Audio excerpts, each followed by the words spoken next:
I had spent months planned dream vacation, but they never had the mon give them something unforgettable, an all expenses paid Lou flights?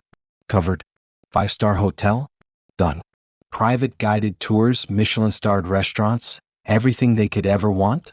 Already booked. And the best part?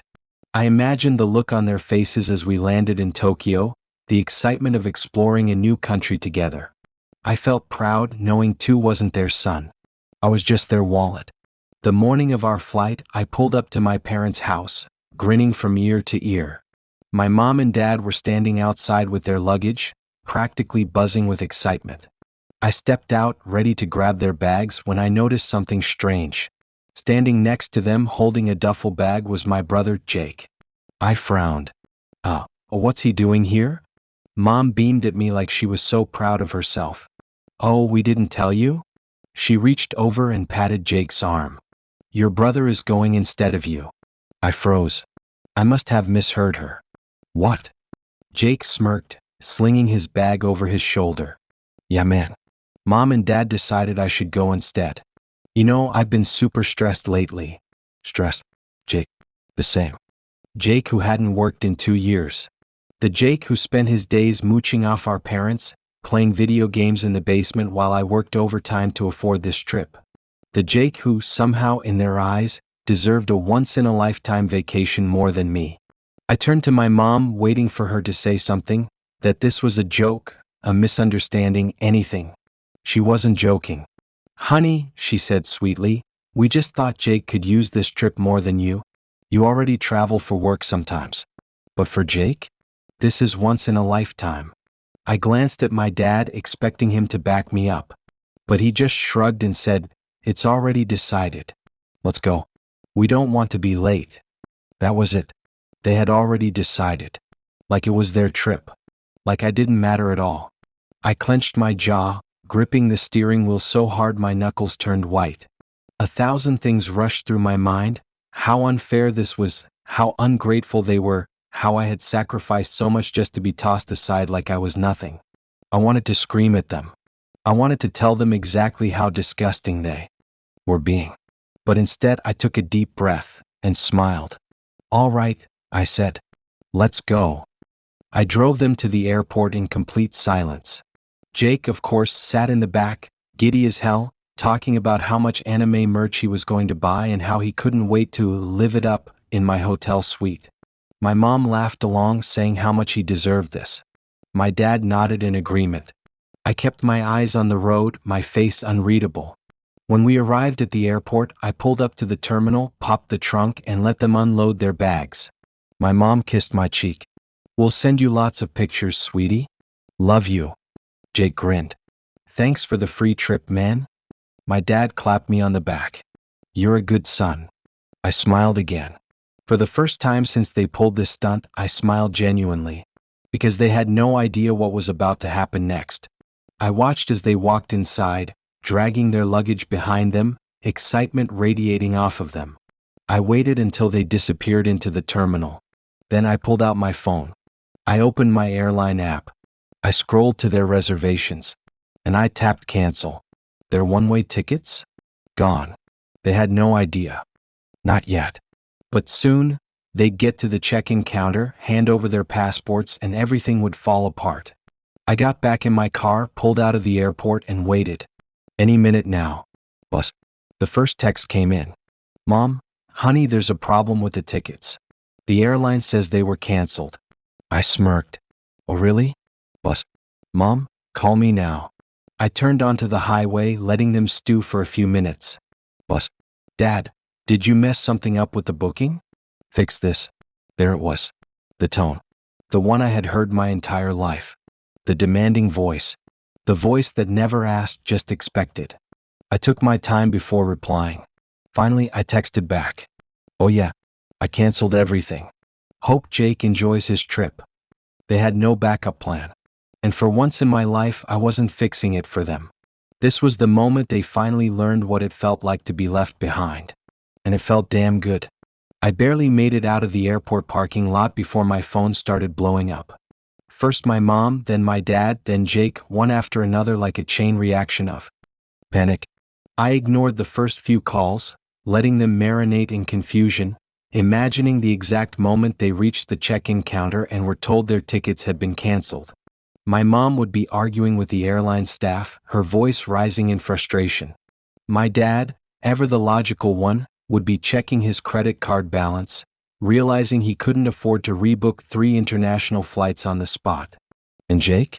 I could just picture him standing there, mouth hanging open, completely clueless, realizing for once in his life that things weren't magically going to work out for him. Then came the text. Mom, honey, there's a problem with the tickets. The airline says they were canceled. Dad, get back here now and fix this. Jake, dude, what's happening? I smirked at my phone, taking my time before responding. I wanted them to stew a little longer.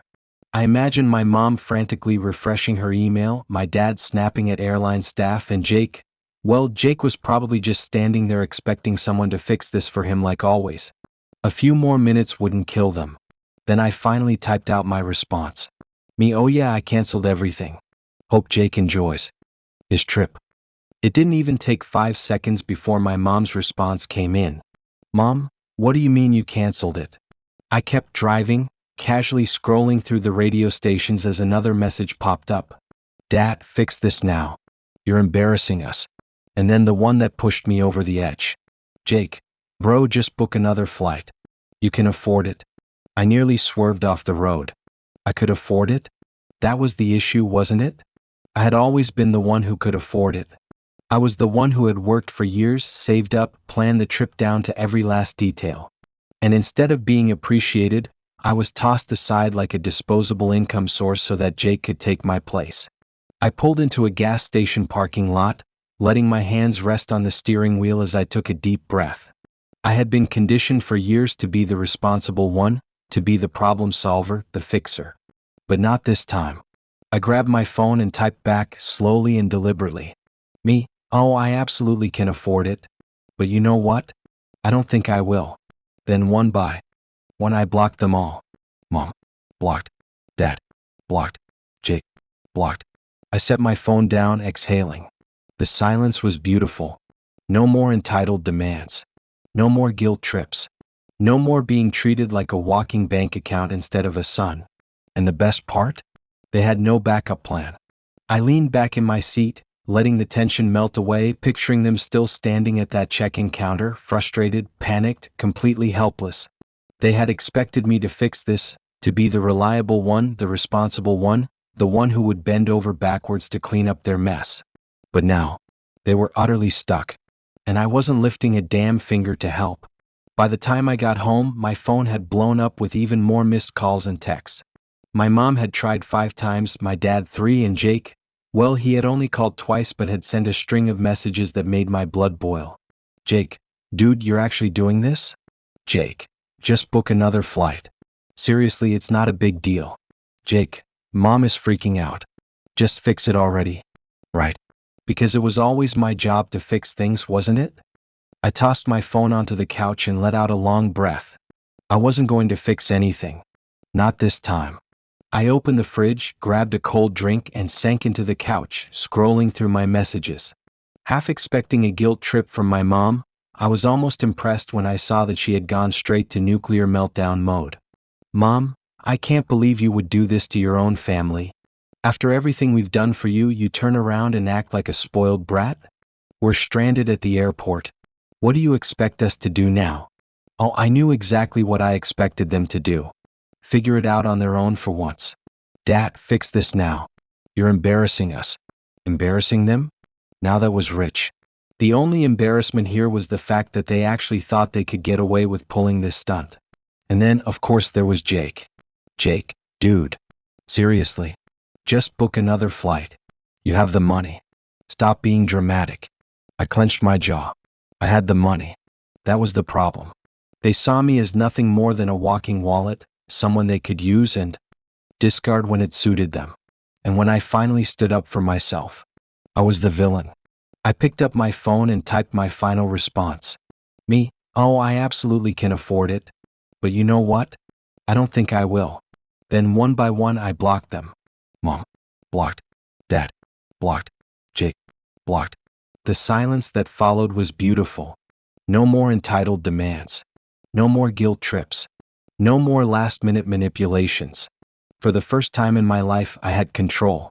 I stretched out on the couch, letting the weight of their absence settle over me like a warm blanket. No more being their doormat. No more being the responsible one while they took and took and took. I almost felt sorry for them. Almost. Because right now they were probably standing at the airport, scrambling, panicking, completely helpless. And I wasn't lifting a damn finger to help. The next morning, I woke up to the most peaceful silence I had experienced in years. No calls. No texts. No last-minute demands disguised as family obligations. It was bliss. I took my time making breakfast, savoring every bite, imagining the absolute meltdown that must have unfolded at the airport. Did they try to buy last-minute tickets? Did Jake finally realize he wasn't the golden child in every situation? I almost wished I could have seen it happen in real time. Then I opened Facebook. And that's when I realized my parents were in full-blown damage control mode. My mom had posted a long dramatic status about how she had been betrayed by her own son, left stranded at the airport with nowhere to go. She wrote about how she had sacrificed everything for her family, how she had worked so hard to give me a good life, and how I had cruelly abandoned her in her time of need. The comments were exactly what she wanted. Aunt Lisa, oh my God, I can't believe he did that to you. Uncle Mike, so ungrateful. Kids these days have no respect. Some random friend, wow. He must not have been raised right. I just sat there, staring at the screen, barely able to contain my laughter. She was playing the victim. Of course she was. She had spent my whole life perfecting this act. What she didn't expect was that I had receipts. I went to my own Facebook page, cracked my knuckles, and typed out a response that would change everything. Wishing my parents and Jake an amazing trip to Japan. I was supposed to go with them, but at the airport they decided to replace me with my brother instead. Hope they enjoy the non-refundable one-way tickets I paid for. Short. Sweet. Devastating. I hit post and sat back waiting for the fallout. And boy did it come fast. Cousin Rachel, wait. They what? Brandon, hold up, they ditched you? Family friend, wow. Your mom conveniently left that part out. It only took 10 minutes for the truth to spread like wildfire. Then came the best part. Someone sent me a screenshot of my mom's post. She had tried to post one of her usual bragging vacation updates. Finally off to Japan. A well-deserved trip with family. So grateful. And the comments destroyed her. Aunt Lisa, you mean the trip your son paid for? Uncle Mike, didn't you ditch him at the airport? Some random friend. Damn. That's cold. And then just like that, my mom's post disappeared. Checkmate. But the real cherry on top? A knock at my door. It was late. Too late for visitors. And the second I saw who was standing on the other side, I knew this wasn't over. I stood there for a moment, debating whether to even open the door. I already knew who it was. I peered through the peephole. My dad. Standing there alone, hands shoved into his pockets, wearing that same tight-jawed expression he always had when he was about to fix a mess he created. I could have ignored him. Let him stand out there and stew in his own frustration. But no. I wanted to hear what he had to say. I opened the door. He didn't wait for an invitation inside, just pushed past me, stepping into my apartment like he still had authority here. I shut the door behind him and leaned against the counter, arms crossed. Didn't expect to see you here, I said, my voice calm, controlled. Thought you'd be halfway to Japan by now. His nostrils flared. We need to talk. Do we? I raised an eyebrow, amused. Enough games, he snapped. You need to fix this. I laughed, actually laughed. Oh? And what exactly do you think I'm going to fix? He exhaled sharply, his jaw tightening. You humiliated your mother. Did I? I tilted my head. Or did she humiliate herself by trying to steal the trip I planned and paid for? Silence. That meant I was right. You don't understand the position you've put us in, he finally muttered. I scoffed. Oh no, did my little Facebook post ruin her perfect image? I smirked. Did people finally see her for what she really is?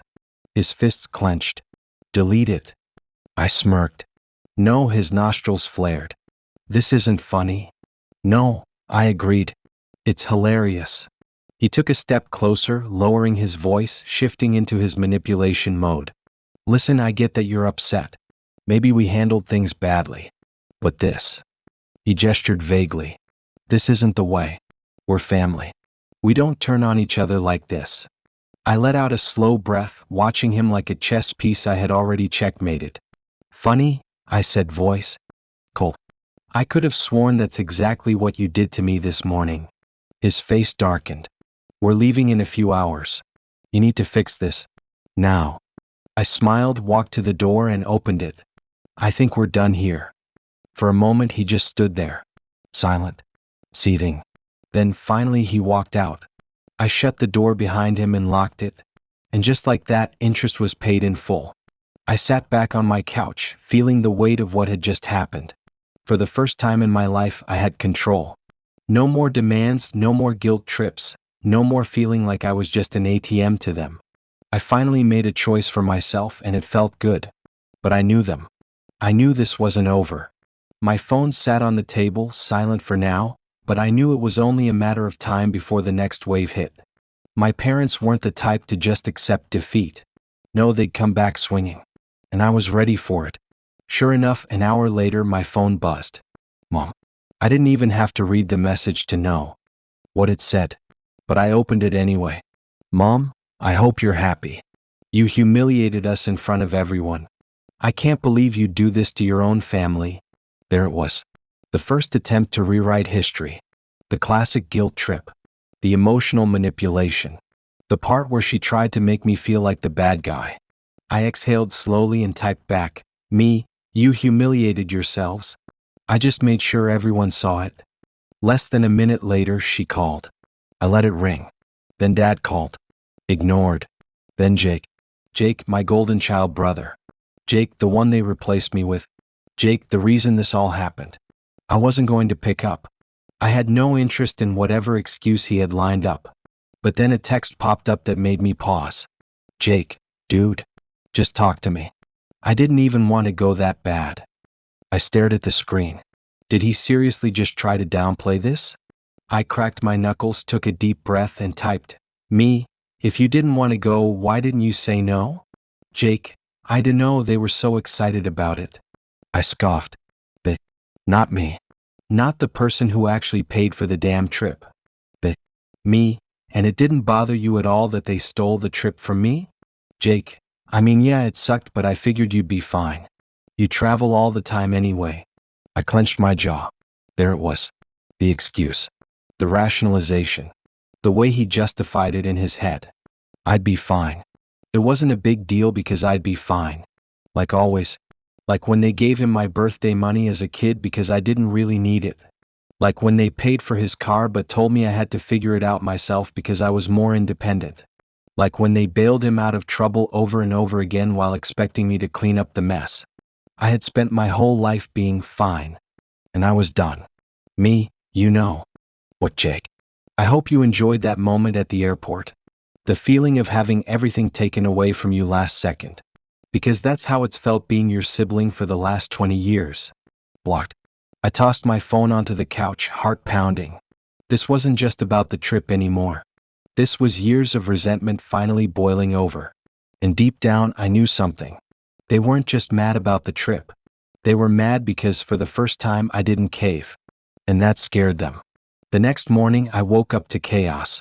My phone had blown up overnight. Missed calls, voicemails, texts, not just from my parents and Jake, but from aunts, uncles, cousins. Even some people I hadn't spoken to in years. I didn't have to read them to know what they said. Mom and Dad had gone full victim mode. I scrolled through the messages anyway just to see how bad it was. Aunt Linda, you abandoned your own parents at the airport? How could you be so cruel? Uncle Mike, whatever issues you have, family comes first. This is disgraceful. Cousin Brandon, damn man. They said you left them stranded without a way home. That true. I laughed out loud. Of course, that's what they told everyone. They weren't going to admit they tried to replace me and steal my trip. That they expected me to just shut up and take it. No, they spun a whole new story. To the rest of the family, I was now the ungrateful son who had coldly abandoned his loving parents at the airport. The selfish one who refused to help. The one who let his own brother suffer. They were rewriting history. And I could already see the next move coming. If they couldn't guilt trip me into fixing it, they'd try to make me look like the villain to everyone else. Ruin my reputation. Turn the whole family against me until I had no choice but to apologize. They'd done it before. It had worked before. But this time? Not a chance. I pulled up my Facebook post from yesterday, the one exposing what they had done, and checked the comments. It had already gone semi-viral. Relatives were arguing. Friends were defending me. Some people were in shock. Aunt Karen, this can't be the whole story. Uncle Mike, I've known your parents for years. They would never do something like this. Cousin Rachel, nah. This tracks. They've treated him like an ATM his whole life. I grinned. The truth was out. And this time I wasn't letting them control the narrative. Just as I was about to log off, a new message popped up. Mom, we need to talk. Now. I stared at the screen for a long second.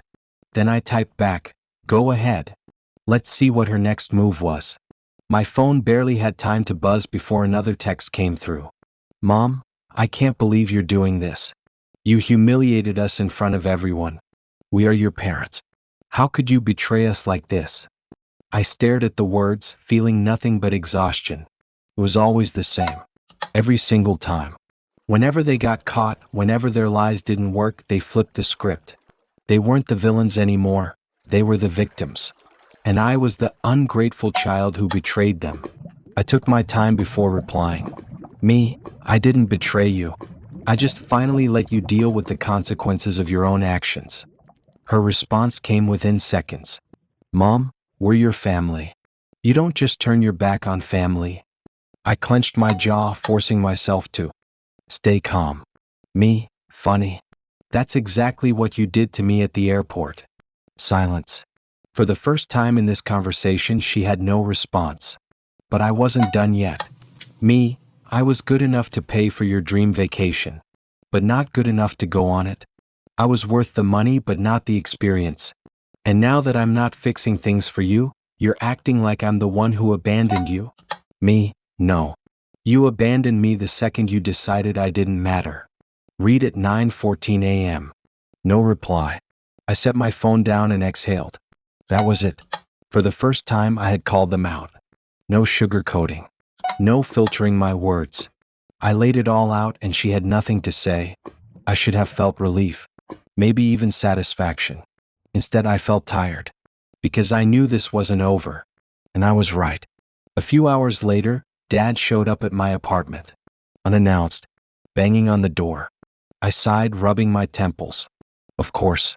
I took a deep breath, then opened the door. His face was unreadable. His usual cold, emotionless expression was in full force. Dad never yelled. That was Mom's job. He just stood there, quiet and imposing, waiting for people to submit. I leaned against the doorframe. What do you want?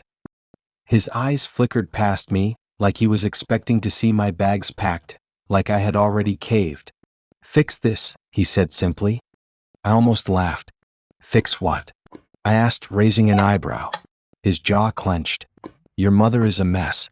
Your brother is humiliated. You made us look like fools in front of everyone. I tilted my head, pretending to think. Huh, that's crazy. You mean the way you made me look like a fool at the airport? His eyes darkened. You're being childish. There it was. The classic dad move. Make me feel small. Make me feel like I was overreacting. Make me question myself. It used to work, but not anymore. I exhaled, standing up straight. You're not here because you care about me. You're here because you're embarrassed. His jaw twitched. Bullseye. I took a step forward, forcing him to meet my eyes. You don't get to control me anymore, Dad. And you sure as hell don't get to guilt trip me into cleaning up the mess you made. His lips pressed into a thin line. For a moment I thought he might actually try to argue. But then something happened that I didn't expect. His shoulders sagged. Just slightly. He wasn't mad anymore. He looked defeated. You don't understand, he muttered. I crossed my arms. Then explain it to me. For a long second he didn't say anything. He just stood there staring at the ground. Then he said quietly, "We don't have the money to get home." That's what this was about. Not pride. Not shame. They were broke. And suddenly everything clicked into place. That's why Mom and Dad had gone nuclear so fast. They weren't just mad that I exposed them, they were panicking. Because they had counted on me to save them. They had assumed that even if I got mad, even if I threw a tantrum, I would still come crawling back. I always had before. But I wasn't that person anymore. And now, they had no one left to bail them out. I took a slow breath. That sounds like a you problem. Dad's head snapped up. Excuse me?